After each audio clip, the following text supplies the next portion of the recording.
je pense que tout le monde a une leçon importante à apprendre à un jeune parce qu'on est tous passés par ces choses-là. Donc, c'est pour ça que je suis vraiment pour le partage. Et à chaque fois que je rencontre quelqu'un, peu importe qu'il ait joué au soccer professionnellement ou pas, mais je vais l'encourager à partager ça avec les plus jeunes. Je me rappelle quand j'avais 13 ans, j'étais au secondaire, on avait une prof qui nous avait demandé de choisir un métier qu'on aimerait faire plus tard. Et je lui demande, excusez-moi madame, mais moi je veux devenir joueur de soccer professionnel. Est-ce que je peux faire le devoir que vous nous demandez sur ce métier-là? Donc là, au début, elle me dit, ben non, c'est pas un vrai métier, ça marche pas. Puis à la fin, elle s'était un peu énervée, elle m'a dit, tu sais quoi, de toute façon, tu vas jamais jouer au soccer, il y a vraiment pas beaucoup de chance pour que tu puisses jouer au soccer professionnellement.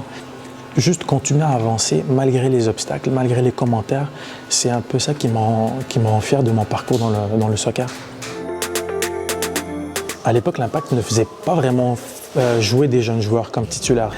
Donc on était au camp d'entraînement et je vais voir l'entraîneur et je lui dis « Coach, si je marque au match amical, est-ce que je peux débuter titulaire lors du premier match à domicile ?» Et là, il me regarde et me dit « Reda, tu sais très bien que tu viens juste de signer professionnellement, donc tu vas vraiment prendre le temps de t'habituer à ce niveau-là, juste observer les plus anciens, puis graduellement, on pourra peut-être te donner un peu plus de temps de jeu. » Je lui dis « Mais enfin, par ici, je marque, est-ce que je peux commencer comme titulaire ?» Et donc, je le pousse un peu, puis finalement, il accepte, il me dit « Ok, si tu marques, je te fais commencer comme partant. » Finalement, je marque et je débute comme titulaire au premier match de la saison 2010. Et c'était probablement mon pire match à vie.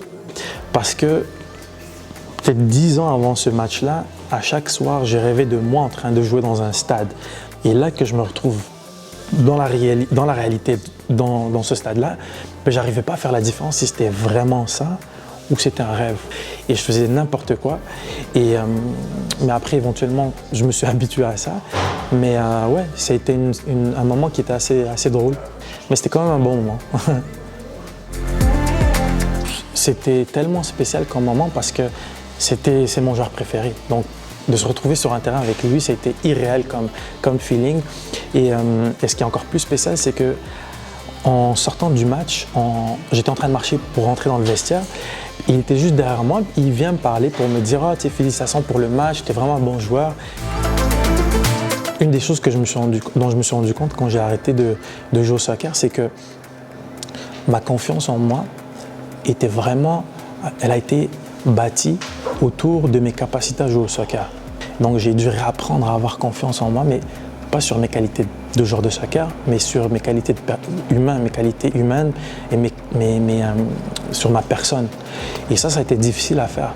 Et ça, c'est quelque chose que j'essaie de transmettre, par exemple, aux athlètes et même à des non-athlètes parce que un entrepreneur, c'est pareil. Des fois, un entrepreneur peut être confiant par rapport à sa capacité à gérer une entreprise ou par rapport aux chiffres que son entreprise fait, mais sa personne, il n'a pas vraiment confiance en sa personne. Par rapport aux conférences, il y a beaucoup de personnes qui me demandent dans tes conférences, tu dis quoi aux enfants? Tu dis quoi aux personnes qui sont présentes? C'est pas juste lui dire, ok, ça c'est la réponse que tu cherches. Non, c'est de lui poser la meilleure question pour qu'il puisse lui-même trouver la réponse que lui cherche.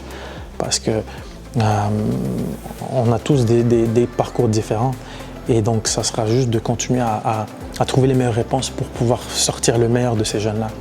J'ai vécu pas mal d'émotions intenses dans le monde du sport, mais les émotions que ça me donne quand je reçois un feedback d'un jeune ou d'un moins jeune qui m'écrit après une conférence pour me remercier de l'impact que mon discours a eu sur sa vie ou sur sa manière de penser, c'est encore plus intense et ça a encore plus de sens pour moi. Après, je ressens tellement de gratitude par rapport à ça et c'est tellement spécial comme émotion que je vais, comme j'ai dit tout à l'heure, je vais toujours continuer à partager, à faire des conférences, à aider les gens que je rencontre parce que je trouve que c'est encore plus important et ça donne encore plus de sens à ce que je fais. Et je souhaite cette émotion-là à tout le monde. Il n'y a pas vraiment de mots pour décrire ça.